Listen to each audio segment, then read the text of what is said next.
আল কোরআন touch করেছিল হযরতে ওমর ইবনুল খাত্তাব রাদিয়াল্লাহু তাআলা আনহুকে। ওমর ইবনুল খাত্তাব রাদিয়াল্লাহু তাআলা আনহু মুহাম্মদ সাল্লাল্লাহু আলাইহি সাল্লামকে হত্যা করার জন্য যাচ্ছিলেন। প্রতিমধ্যে আল কোরআন ওমর রাদিয়াল্লাহু তাআলা আনহুকে টাচ করলেন। এ দেখেন ওমর পরিবর্তন। এখন আল্লাহ রাসূল বলেন, ওমর তুমি জান্নাতে যাবে, মানে দুনিয়াতেই জান্নাতের সার্টিফিকেট। এটা হচ্ছে আল কোরআন টাচ করার ফল। আল কোরআন হচ্ছে পরশ পাথর। যদি কাউকে টাচ করতে পারে, যদি কেউ আল কোরআনের কাছে যেতে পারে, আল কোরআনটাকে নিজের হৃদয়ে নিজের মতো করে নিতে পারে, তাহলে সেই ব্যক্তি জিরো থেকে হিরো হয়ে যাবে। আল কোরআন টাচ করেছিল তৎকালীন বাগদাদের সেই কুখ্যাত বিখ্যাত ডাকাত ফুজাইল ইবনে ইয়াজকে, যার নাম শুনলে মানুষ প্যান্টে পেশাব করে দিত। এই ফুজাইল ইবনে ইয়াজকে আল কোরআন টাচ করেছে। ফুজাইল ইবনে ইয়াজ সাধারণ কোনো ডাকাত নয়, একজন বিখ্যাত ডাকাত বাগদাদের মাটিতে, যার নাম শুনলে মানুষ প্যান্টে পেশাব করে দিত। এই ফুজাইল ইবনে ইয়াজ একে আল কোরআন টাচ করেছে।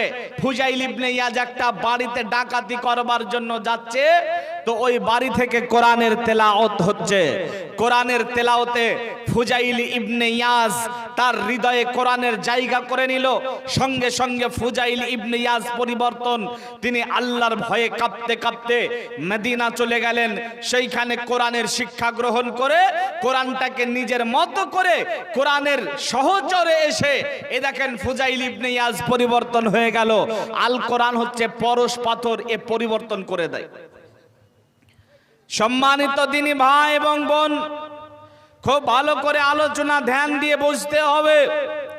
আল কোরআন হচ্ছে রূহের খোরাক। আল কোরআন হচ্ছে রূহের খোরাক। আল্লাহ রাব্বুল আলামিন আমাদেরকে সৃষ্টি করেছেন দুভাগ করে। মানুষ হচ্ছে 2 in 1, একের ভিতরে 2। বাহ্যিক দৃষ্টিতে যেটা দেখা যায় তার নাম দেহ। হাত পা চোখ কান মাথা থেকে পা পর্যন্ত এটার নাম দেহ। এই দেহটার একজন মালিক আছে, যার ভরে যার বলে দেহটা টিকে আছে, তার নাম হচ্ছে আত্মা বা রূহ। আপনার শরীর থেকে দেহ থেকে যদি এখনই রূহটা বের হয়ে যায়, বলেন দেহের কোনো কাজ আছে? কথা বলেন আছে? নাম আব্দুল্লাহ, আব্দুল জব্বার, আব্দুল সত্তার, আব্দুল কাহার, MP MLA minister DC master doctor ইত্যাদি ইত্যাদি পরিচয়। বলেন যদি দেহ থেকে রূহটা বের হয়ে যায়,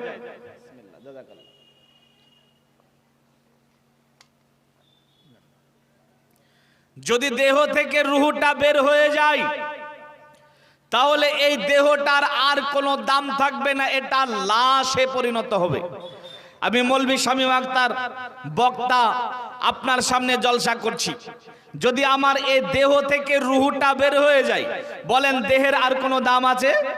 দেহের আর কোনো দাম নেই, এখন এটা লাশ। আমি যদি কোটিপতিও হই, আমার স্ত্রী, আমার মা, আমার সন্তান আমাকে যতই ভালোবাসুক না কেন, যখনই দেহ থেকে রূহটা বের হয়ে যাবে, তখন বলবে এটাকে কবরে রেখে আসতে হবে আগে, না হলে গন্ধ বেরোবে। দেহ আর রূহ দুটা জিনিস। আল্লাহ দুটাকে দু জায়গায় বানিয়েছেন। দেহটাকে বানিয়েছেন মায়ের পেটের ভিতরে। আল্লাহ বলেন ফাইন্না খলাকনাকুম মিন তুরাবিন সুম্মা মিন নুতফাতিন সুম্মা মিন আলাকাতিন সুম্মা মিন মুযগাতিন মুখাল্লাকাতিন আও গায়রি মুখাল্লাকা। আল্লাহ বলেন বান্দা, তোমার দেহটা কেমন করে বানালাম শোনো। স্বামী স্ত্রীর গভীর ভালোবাসার মাধ্যমে পিতার পৃষ্ঠদেশ থেকে 2 ফোঁটা পানি, মায়ের বক্ষদেশ থেকে 2 ফোঁটা পানি, মায়ের পেটের ভিতরে একটা ইন্টেনসিভ কেয়ার ইউনিট, একটা কভার, একটা প্যাকেজ। এইখানে আমি আল্লাহ 4 ফোঁটা পানিকে রেখে দিলাম 40 দিন। 40 দিন পর সুম্মা মিন আলাকা, ওটা একটা রক্ত হয়ে গেল। রক্তর পরে আল্লাহ বলেন 40 দিন রক্ত আকারে থাকলো। রক্তের পর সুম্মা মিন মুযগাতিন, ওটা একটা গোস্তের টুকরা হয়ে গেল। গোস্তের টুকরাটা থাকলো 40 দিন। 40 দিন পরে মুখাল্লাকাতিন আও গায়রি মুখাল্লাকা, আল্লাহ বলেন আমি আল্লাহ ওটা দিয়ে তোমার হাত পা চোখ কান নাক মুখ তোমার বডিটাকে মায়ের পেটে বানালাম। দেহ মায়ের পেটে তৈরি হয়েছে, রূহ কোটাই তৈরি হয়েছে।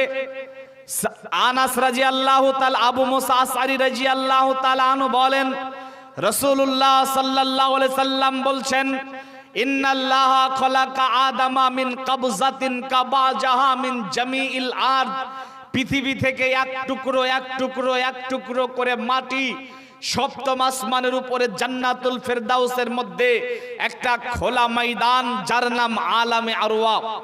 এই আলামে আরওয়াতে পৃথিবী থেকে মাটি নিয়ে যাওয়ার পরে আমার আল্লাহ আদম আলাইহিস সালামকে তৈরি করলেন। এরপরে তিনার পিঠে হাত বুলিয়ে পৃথিবীর সব মানুষের রূহগুলোকে বের করলেন।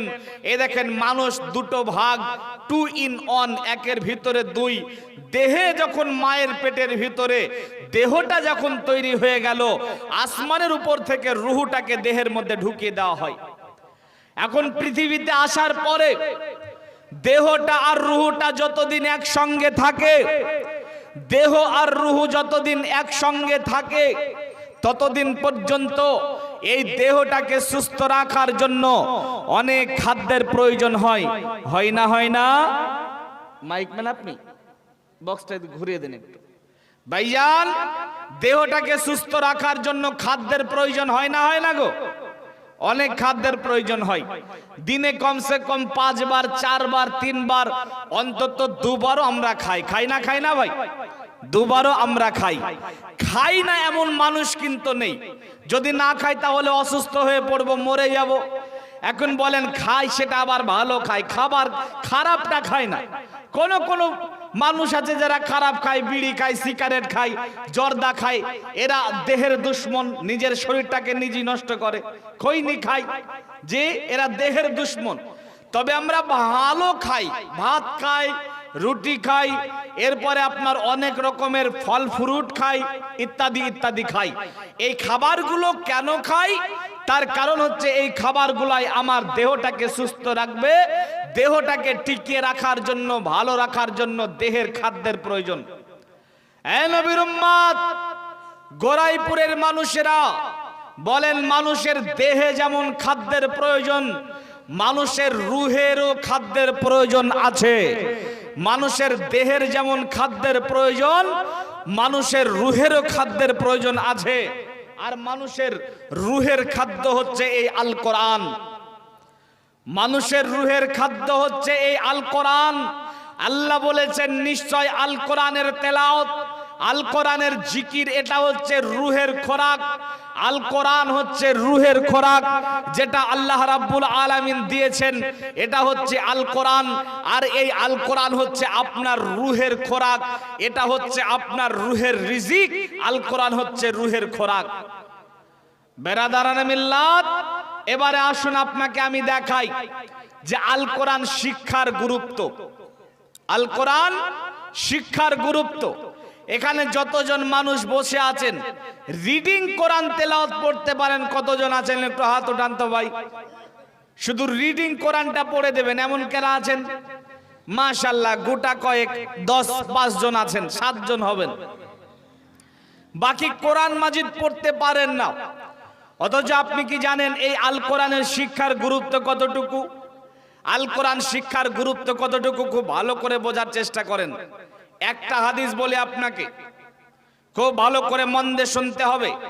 সামারাত ইবনে জুনদুব রাদিয়াল্লাহু তাআলা আনহু বলেন রাসূলুল্লাহ সাল্লাল্লাহু আলাইহি সাল্লাম বলছেন, জিকরুল মুমিন ফায়ুরাদ্দু ইলা মাযাজিহি ফায়াতিহি মুনকারুন আও নাকির ইউশিরানিল আরদা বিআনআবিহিমা ওয়াইলদিফানিল আরদা বিআসআরিহিমা ফাইজলিসানিহি ফাকল মান রাব্বুকা মা দীনুকা মান নবীউ। খুব ভালো করে শান্ত মেজাজে বোঝার চেষ্টা করুন। সামারাত ইবনে জুনদুব রাদিয়াল্লাহু তাআলা আনহু বলেন আল্লাহর নবী বলেছেন, মানুষ যখন মরে যায় ফা ইউরাদ্দু ইলা মাজ্জাজিহি, যখন তাকে কবরের মধ্যে রেখে দেওয়া হয়। আপনাকে মরতে হবে, আমাকে মরতে হবে, আর আমাদেরকে কবরে যেতে হবে, হবে না? হবে না ভাই? আমরা শুনে এসেছি বাপদাদার কাল থেকে যে মাইয়াতটাকে যখন কবরের মধ্যে রেখে দেওয়া হয় আর যখন মানুষজন 40 কদম দূরে হেঁটে যায় তখন তার কাছে মুনকার নাকির আসে। এ কথা শুনেছি না? কিন্তু এ কথার কোনো মা বাপ নেই, মানে এ কথার কোনো প্রমাণ নেই। বরং এই সহিহ হাদিস দ্বারা দেখেন আল্লাহর নবী কি বোঝাতে যাচ্ছেন। আল্লাহর নবী বলেন ফা ইউরাদ্দু ইলা মাজ্জাজিহি, যখনই একটি মানুষকে কবরে রেখে দেওয়া হবে, আপনি মরে যাবেন, আমি মরে যাব, যখনই কবরে রেখে দেওয়া হবে, আরবিতে দুটা বাক্য আছে, এক ফা আর একটা সুম্মা। ফা মানেও পরে, সুম্মা মানেও পরে। আরবি ব্যাকরণ যারা জানেন, আলেম ওলামা তালেবুল ইলম, তারা বুঝতে পারবে ভালো। ফা মানেও পরে, সুম্মা মানেও পরে, তবে দুটা দুই জায়গায় ব্যবহার হয়। এক ফা পরে এটা ব্যবহার হয়, আমি এই চেয়ার থেকে নেমে গেলাম, সঙ্গে সঙ্গে একজন এই চেয়ারে এসে বসলো আমার পরে, কিন্তু সঙ্গে সঙ্গে এই পরে এই জায়গাতে ব্যবহার হবে ফা। আর আমি এখান থেকে নেমে গেলাম, আমার পরে একজন বসলো, তবে লং টাইম 40 কদম দূরে যাওয়ার পরে বা 50 কদম দূরে যাওয়ার পরে এই জায়গায় ব্যবহার হবে সুম্মা। আমার পরে কিন্তু একটু দেরিতে এখানে ব্যবহার হবে সুম্মা। আল্লাহর নবী বলছেন ফা ইউরাদ্দু ইলা মাজ্জাজিহি, যখনই কবরে রেখে দেওয়া হয় ফায়াতিহি, সঙ্গে সঙ্গে তার কাছে মুনকার নাকির চলে আসে, সঙ্গে সঙ্গে ফাইজুল লিসানিহি, তাকে বসিয়ে দেয়। ফাকল, তাকে জিজ্ঞাসা করে মান রব্বুকা, তোমার রব কে, মা দিনুকা, তোমার দিন কি, মান নবিউক, তোমার নবী কে। এই তিনটা কথা জিজ্ঞাসা করে সঙ্গে সঙ্গে। এখন বলেন, আল্লাহ নবী বলছেন আল কবরু আউয়ালু মানজিলিম মিন মানাজিলাল আখির, কবর পরকালের মঞ্জিলের প্রথম মঞ্জিল। যে এখান থেকে বেঁচে যাবে সব জায়গা থেকে বেঁচে যাবে, যে কবরে ফেসে যাবে সব জায়গাতে ফেসে যাবে। এখন কবরের মধ্যে যেই ব্যক্তি অ্যানসার দিতে পারবে তার পরকালীন জীবন কামিয়াব। কবরের প্রশ্নের অ্যানসার দিতে পারবে কে?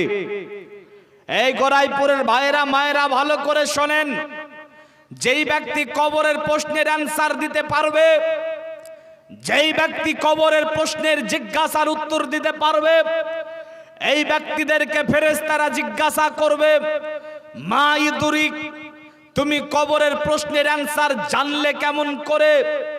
তখন যেই ব্যক্তি অ্যানসার দিতে পারবে সেই ব্যক্তি বলবে ফেরেশতা মণ্ডলীরা শোনো, দুনিয়ার মাটিতে আমি 3টা কাজ করেছিলাম। এক, কারাতু কিতাবুল্লাহ, আমি কোরআন মাজিদ পড়েছিলাম। 2, ও আমান্তু বিহি, কোরআন মাজিদের পর ঈমান এনেছিলাম। 3, ওয়াসাদদাকতুহু, কোরআন মাজিদকে সত্য বলে মেনেছিলাম।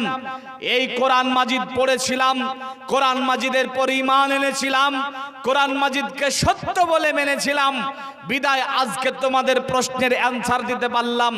তাহলে কবর থেকে বাঁচার জন্য 3টা কাজ করতে হবে। 1, কোরআন মাজিদ পড়তে হবে। 2, কোরআন মাজিদের পর ঈমান আনতে হবে। 3, কোরআন মাজিদকে সত্য বলে মানতে হবে। বলেন আমরা এই 3টা কাজ করি তো? করি। 3 নাম্বারটা বলেন, কোরআন মাজিদকে সত্য বলে মানা। আমরা মানি না? মানি না? মানি না? মানি না? কোরআন মাজিদের পর ঈমান আনতে হবে। আমাদের ঈমান আছে না নেই? এখন কারাতু কিতাবুল্লাহ, কোরআন পড়তেই হবে, কোরআন পড়তেই হবে, কোরআনের শিক্ষা গ্রহণ করতে হবে। কোরআনের শিক্ষা গ্রহণ না করলে আপনি কবরের প্রশ্নের অ্যানসার দিতে পারবেন না, কবর থেকে বাঁচতে পারবেন না। এখন যেই ব্যক্তি কবরের প্রশ্নের অ্যানসার দিতে পারবে না তাকে ফেরেশতারা বলবে লা দারাইতা ওয়ালা তালাইত, তুই কোরআন পড়িসনি, পড়ার চেষ্টাও করিসনি, এই বলে তারপর আযাব গজব শুরু হবে এবং তার নামটা জাহান্নামের খাতায় লিখে দেওয়া হবে। আমি আপনাকে দেখাচ্ছি কোরআনের শিক্ষার গুরুত্ব, কোরআন পড়ার গুরুত্ব, কোরআনের ইলম অর্জন করার গুরুত্ব। আপনাকে কবরে যেতেই হবে, কথা মনে রাখবেন। নারী হোক আর পুরুষ হোক আর হিজড়া হোক, ছোট হোক আর বড় হোক, কবর আপনাকে যেতেই হবে। কবর মানে 3.5 হাত মাটির গর্তের নাম নয়। কবর হচ্ছে আপনার মউত থেকে হাসরের ময়দান, কিয়ামত যখন শুরু হবে এর মুহূর্তে, আগের মুহূর্তের জীবনটা, মউত থেকে কিয়ামত পর্যন্ত এই জীবনটার নাম কবর। হোক সেটা 3.5 হাত মাটির গর্ত, হোক সেটা পানিতে ডুবে মরে যাওয়া, হোক সেটা বাঘে খেয়ে ফেলা, হোক সেটা পুড়িয়ে ফেলা, ইত্যাদি ইত্যাদি ইত্যাদি, যেটাই হোক না কেন ওই জীবনটার নাম কবর। যদি আপনি কোরআনের শিক্ষা গ্রহণ না করেন, কোরআন যদি আপনি না পড়েন, কোরআনের ইলম যদি আপনি অর্জন না করেন, তাহলে আপনি ওই কঠিন কবরে বাঁচতে পারবেন না। যেই কবর সম্বন্ধে আমার নবী বলেছেন, আল কবরু আউয়ালু মানজিলিম মিন মানাজিলিল আখির, কবর প্রথম মঞ্জিল পরকালের মঞ্জিলের। এখান থেকে বাঁচলেন তো সব জায়গা বেঁচে গেলেন। এখন কবর থেকে বাঁচার জন্য এই কোরআনের শিক্ষা লাগবেই। কিন্তু বড় দুঃখ এবং পরিতাপের বিষয়, আজকে আমরা কোরআন শিক্ষা গ্রহণ করি না। এই যে আপনারা হাত উঠালেন গোটা কয়েক মানুষ, বাকি মানুষগুলা বলেন কি আমরা কি কবরে যাব না? আমাদের কি কবরের কোনো টেনশন হয় না? কবরের ভয় কি আমাদের হৃদয় জাগে না? যদি কবর থেকে বাঁচতে চান, কোরআনের শিক্ষা গ্রহণ করতেই হবে, করতেই হবে, করতেই হবে।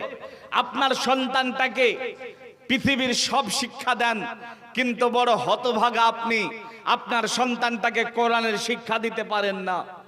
আপনার সন্তানটাকে ইংলিশ মিডিয়াম স্কুলে পড়ান, মাসে 500-1000 টাকা খরচ করে। বাংলা মিডিয়াম স্কুলে পড়ান, মাস গেলে 2-3 হাজার টাকা খরচ করে। আপনার মসজিদে ইমাম সাহেব কোরআনের শিক্ষা দেবে ফ্রিতে, এইটুকু সময় আপনি আপনার সন্তানের জন্য ব্যয় করতে পারেন না, কোরআনের শিক্ষা দেন না। আমি তো বলি আপনি পিতা নামে কলঙ্ক, আপনার সন্তানকে পরকালে সাকসেস আপনি বানাতে চান না। বড় দুঃখ এবং পরিতাপের বিষয়, আজকে আমাদেরকে কোরআনের শিক্ষার কথা বললেই আমরা মনে করি এটা ফকিরিন্তি বিদ্যা। মনে করি না? করি না? মনে করি এটা ফকিরিন্তি বিদ্যা। এই শিক্ষায় আবার কি হয়? কোরআনের শিক্ষা ফকিরিন্তি বিদ্যা নয়, কোরআনের শিক্ষা রাজার বিদ্যা, কোরআনের শিক্ষা আদর্শের বিদ্যা, কোরআনের শিক্ষা সভ্যতার বিদ্যা। কোরআনের শিক্ষা মুসলমানকে যেমন সভ্য বানিয়েছে, কোরআনের শিক্ষা হিন্দুকেও সভ্য বানিয়েছে। এ কথা আপনাকে আমি বলেছি। হিন্দুদের যখন সতীদাহ প্রথা ছিল, স্বামী মরে যেত, স্ত্রীটা বেঁচে যদি থাকতো, স্ত্রীটাকে জোর জবরদস্তি স্বর্গে পাঠানোর, তারা স্বর্গে পাঠাবো এই বলে ওই স্ত্রীটাকে জোর জবরদস্তি চিতায় পুড়িয়ে মেরে ফেলতো। হিন্দুরা যখন এই রকম তাদের ধর্মটাকে পালন করছিল, তখন রাজা রামমোহন রায় পাটনার এক মাদ্রাসাতে 10 বছর পড়ে 20 পারে কোরআনের হাফিজ হয়ে কোরআনটাকে বুকের সঙ্গে বেঁধে হিন্দুদের সামনে প্রতিবাদের ঝান্ডা উড্ডীন করে বলেছিলেন, স্বামী মরে গেলে স্ত্রীকে পুড়িয়ে মেরে ফেলতে হবে। এটা ধর্ম হতে পারে না, ধর্মের নামে বাড়াবাড়ি। এ দেখেন কোরআনের শিক্ষা দিয়ে রাজা রামমোহন রায় হিন্দুদেরকে সভ্য বানিয়েছেন। যে মুসলমান ভাইরা, একজন সিনেমার অ্যাক্টর আছে যার নাম অমিতাভ বচ্চন, আপনারা সবাই চিনেন ছোট থেকে বড়। এই অমিতাভ বচ্চন বলছেন, আমাকে কোরআনের শিক্ষা ভালো লাগে, আমি কোরআনের শিক্ষা ভালোবাসি, কোরআনের শিক্ষা আমার কাছে অনেক ভালো লাগে। স্বামী বিবেকানন্দ তিনি মন্দিরে বসে কোরআনের শিক্ষা গ্রহণ করে কোরআন তেলাওয়াত করেছিলেন। স্বামী বিবেকানন্দের মতো মানুষ যদি কোরআনের শিক্ষা গ্রহণ করতে পারে, অমিতাভ বচ্চনের মতো মানুষ যদি কোরআনের শিক্ষা গ্রহণ করতে পারে, রাজা রামমোহন রায়, আরে ও তো হিন্দু মানুষ, ও যদি কোরআনের শিক্ষা গ্রহণ করতে পারে, আপনি কেমন মুসলমান যে আপনি কোরআনের শিক্ষা গ্রহণ করবেন না? ওই কবর থেকে বাঁচবেন কেমন করে?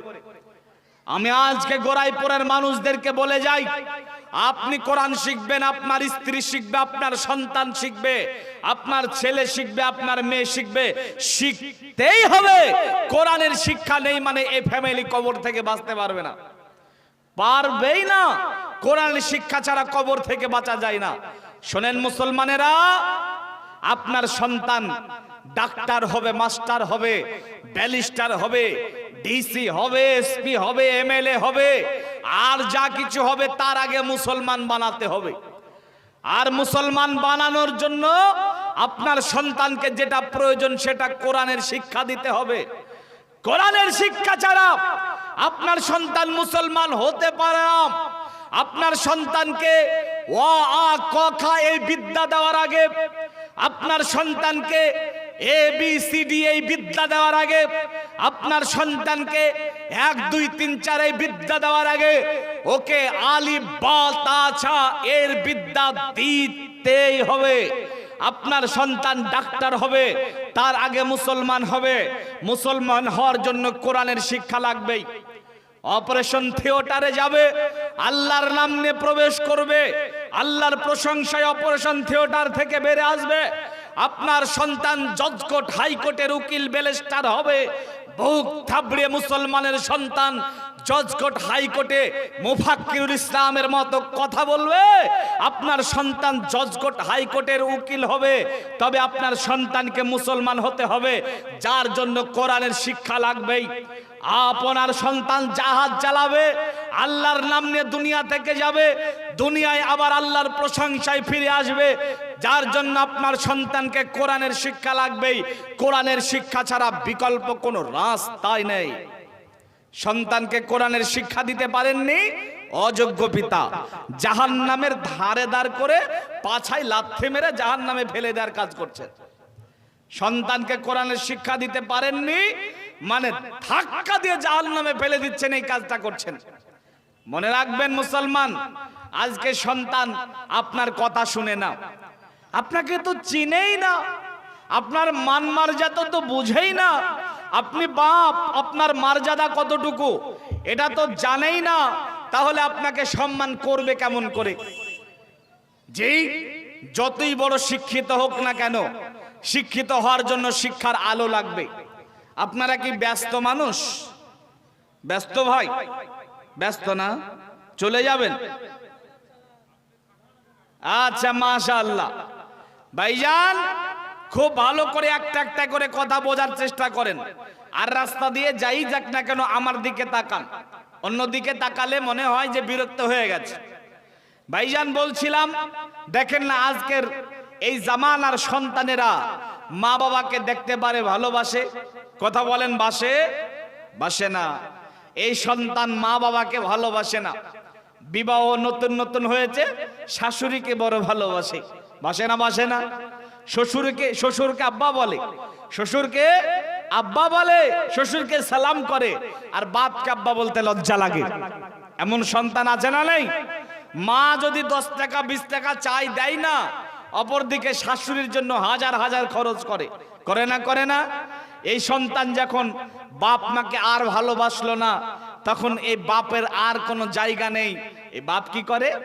বুড়ো বাপ মসজিদে গিয়ে ইমাম সাহেবকে বলে, ইমাম সাহেব একটু জুমার খুতবায় বাপ মায়ের মর্যাদার সম্বন্ধে বলেন না। বলে না? বলে না? ইমাম আছে যারা, তারা জানে। আমিও ইমামতি করেছি, আমিও জানি।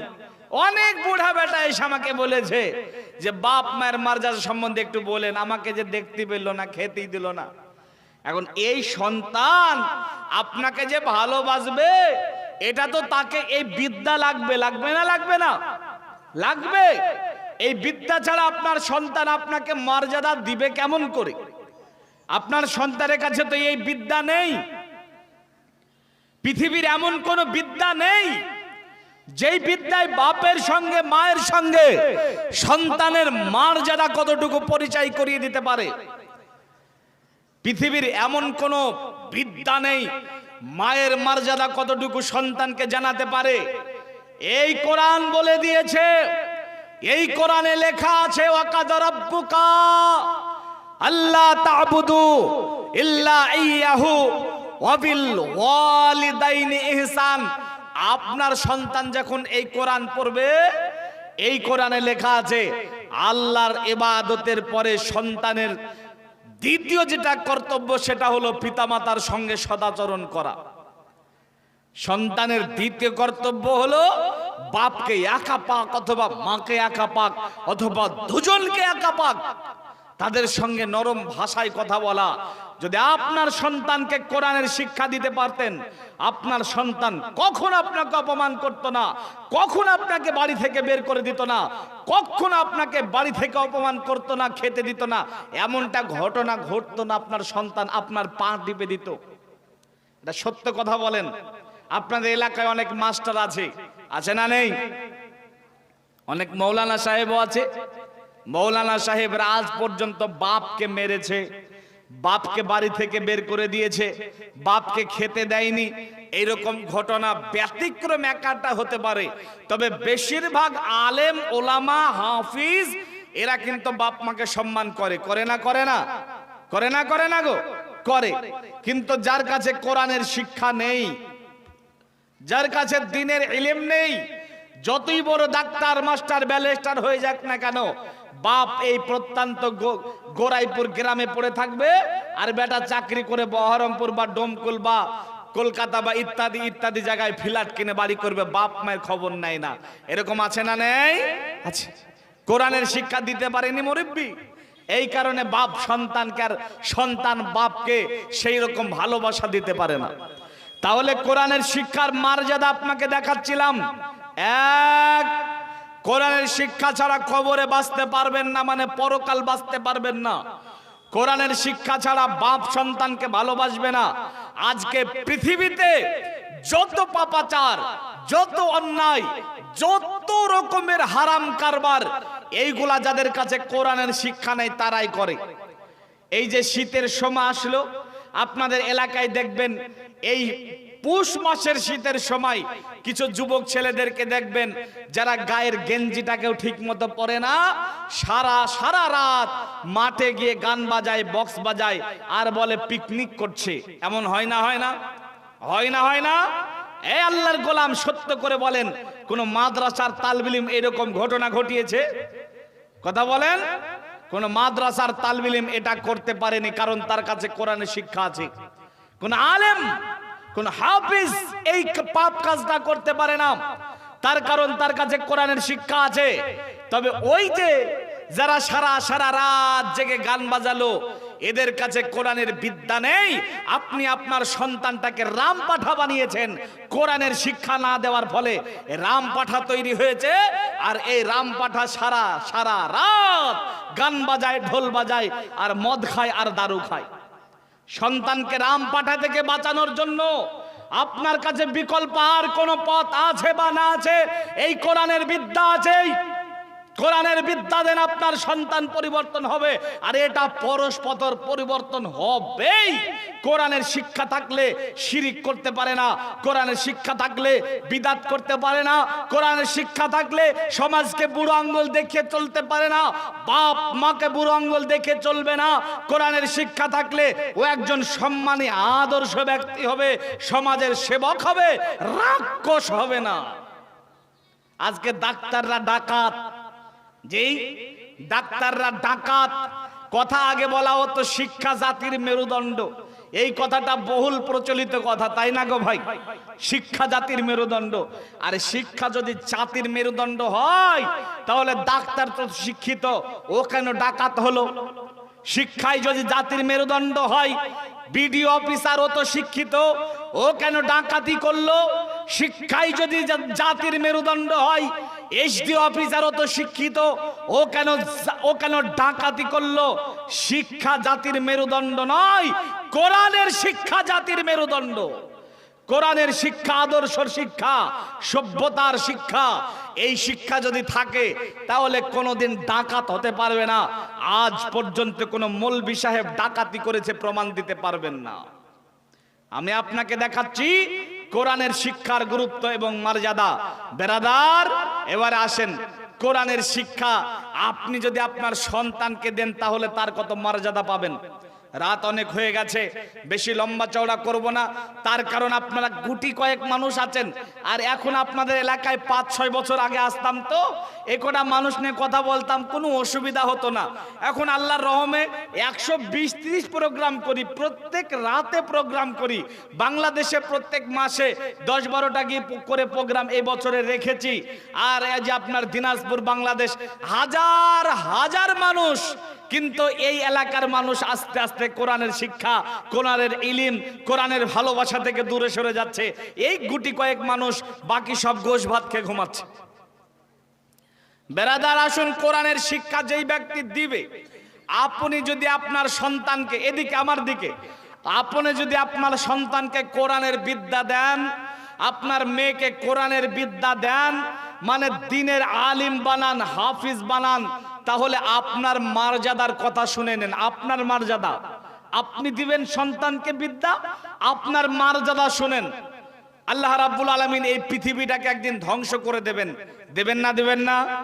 পৃথিবী ধ্বংস করে দেবেন, পৃথিবী ধ্বংস হয়ে যাবে। আল্লাহ বলেন ইজা সামাউন ফাতারাত, আসমান ভেঙে যাবে, আসমান ভেঙে যাবে।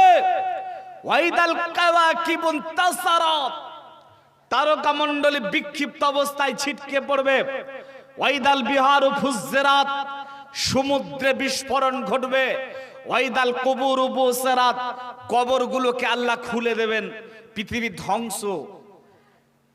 পৃথিবী যখন ধ্বংস হয়ে যাবে, আমাদেরকে একটা জায়গায় একত্রিত করবেন, তার নাম হাসরের ময়দান।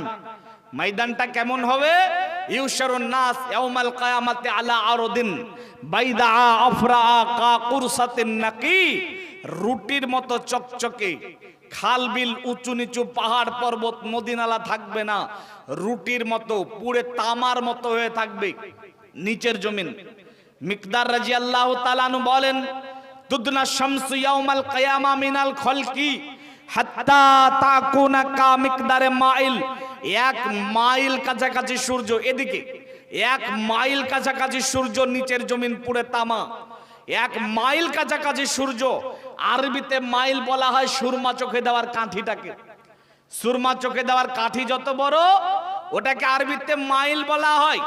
1 মাইল কাছাকাছি সূর্য, নিচের জমিন পুড়ে তামা, এর নাম হাসরের ময়দান, যেখানে মানুষ ত্রাহি ত্রাহি করবে। নবীরা ইয়া নাফসি ইয়া নাফসি ইয়া নাফসি করবে। এই হাসরের ময়দানে বিশ্বনবী বলছেন হুফাতান উরাতান গুরলান, সব মানুষকে আল্লাহ খাতনাবিহীন অবস্থায় উঠাবেন। মানুষজন খাতনাবিহীন অবস্থায় হাসরের ময়দানে, উলঙ্গ অবস্থায় এবং খালি পায়ে হাসরের ময়দানে আল্লাহ রাব্বুল আলামিন ওঠাবেন। এই গোরাইপুরের ভাইরা ভালো করে শোনেন, হাসরের ময়দানে সব মানুষ উলঙ্গ, সবাই উলঙ্গ। 1 শ্রেণীর মানুষের পরনে পোশাক, 1 শ্রেণীর মানুষের পরনে পোশাক। তখন সব মানুষ বলবে, কি ব্যাপার, আজকের দিনে এদের পরনে পোশাক, এরা কোথায় পোশাক পেল? তখন আল্লাহর তরফ থেকে ঘোষণা দেওয়া হবে যে এদের সন্তানেরা পৃথিবীর মাটিতে কোরআনের ইলম অর্জন করেছিল, দ্বীনের আলিম হয়েছিল, হাফিজ হয়েছিল। এদের মেয়েরা কোরআনের হাফিজা হয়েছিল, আলিমা হয়েছিল, যার জন্য আল্লাহ তাদেরকে সম্মান দিয়ে তাদের পরনে পোশাক পরিয়ে দিয়েছেন। বলেন সুবহানাল্লাহ। তাহলে কোরআনের শিক্ষা আপনার সন্তানকে, আপনার মেয়েকে, আপনার ছেলেকে যদি আপনি দিতে পারেন, হাসরের ময়দানে উলঙ্গ অবস্থায় যখন সবাই থাকবে, আল্লাহ আপনাকে পরনে পোশাক দিয়ে আপনাকে সম্মান বাড়িয়ে দেবেন। নাম্বার 2, এই হাসরের ময়দানে মানুষ ত্রাহি ত্রাহি করবে, ইয়া নাফসি করবে। বাপ বেটার কথা ভুলে যাবে, বেটা বাপের কথা ভুলে যাবে, মা সন্তানের কথা ভুলে যাবে, সন্তান মায়ের কথা ভুলে যাবে, একে অপরকে দেখলে পালাবে। আল্লাহ বলেছেন ফিররু, পালাবে। আরবিতে ফাররায়া ফিররু, এর তাফসির হচ্ছে বাঘের ভয়ে মানুষ যেমন পালায়, সাপের ভয়ে মানুষ যেমন পালায়, ওই পালানোটাকে আরবিতে বলা হয় ফাররায়া ফিররু। হাসরের ময়দানে বাঘ যেমন মানুষ দেখে পালায়, আপনার সন্তান আপনাকে দেখে এরকম করে পালাবে। মেয়ে দেখে পালাবে, ছেলে দেখে পালাবে, আপনার স্ত্রী আপনাকে ছেড়ে পালাবে। সবাই যখন পালাবে, নবীগণ যখন ইয়া নাফসি করবে, তখন এক শ্রেণীর মানুষের মাথায়, রাজার মাথায় যেমন মুকুট থাকে ওই রকম মুকুট, রাজার মুকুটের মতো। মানুষজন বলবে কি ব্যাপার, আজকে এদেরকে এত সম্মান দেওয়া হচ্ছে কেন? তখন আল্লাহর তরফ থেকে বলা হবে যে এদের সন্তানরা পৃথিবীতে কোরআনের শিক্ষা অর্জন করেছিল, দ্বীনের আলেম ছিল, হাফিজ ছিল, সেই কারণে আল্লাহ তাদেরকে এত সম্মান দান করেছেন। বলেন সুবহানাল্লাহ। এই মুরব্বী, আপনি বলিয়েন না আপনার পাড়ার, আপনার পাশের বাড়ির ওই লোকটাকে যে তার ছেলেকে মাদ্রাসায় পড়াচ্ছে, যে তার মেয়েকে মাদ্রাসায় পড়াচ্ছে, তাকে বলিয়েন না যে তোর ছেলের জীবনটা তো নষ্ট করে দিলি। এই কথা বলিয়েন না। আরে মিয়া, আপনি বুঝেননি হাসরের ময়দানে ওর আল্লাহ কত মর্যাদা বাড়িয়ে দেবেন। আপনি এই মর্যাদা থেকে বঞ্চিত আছেন। আপনি কপাল পোড়া হতভাগা, সেই কারণে আপনার সন্তানকে কোরআনের শিক্ষা দিতে পারেননি। আপনি যদি আসলেই কপাল আপনার বড় হতো, যদি আপনার ভাগ্য বড় ভালো হতো, তাহলে আপনার সন্তানটাকে হাত ধরে কোনো মাদ্রাসাতে গিয়ে কোরআনের বিদ্যা, কোরআনের শিক্ষা অর্জন করাতেন। সম্মানিত দিনী ভাই, এবারে আসেন যারা কোরআন শিক্ষা অর্জন করবে তাদের সম্মান, যারা আলেম হবে, যারা হাফিজ হবে তাদের সম্মান। খুব ভালো করে বোঝার চেষ্টা করেন। আল্লাহ রাব্বুল আলামিন জান্নাতে সবচাইতে উঁচু মোকাম যেটা রেখেছেন সেটা 100 তলা। কয় তলা?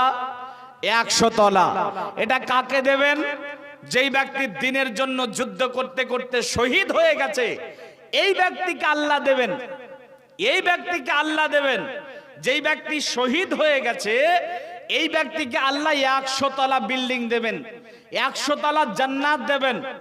এবারে যেই ব্যক্তি দুনিয়াতে কোরআনের ইলম অর্জন করেছে, কোরআনের শিক্ষা অর্জন করেছে, কোরআনকে ভালোবেসে কোরআন পড়েছে, এই ব্যক্তিকে আল্লাহ ডাকবেন।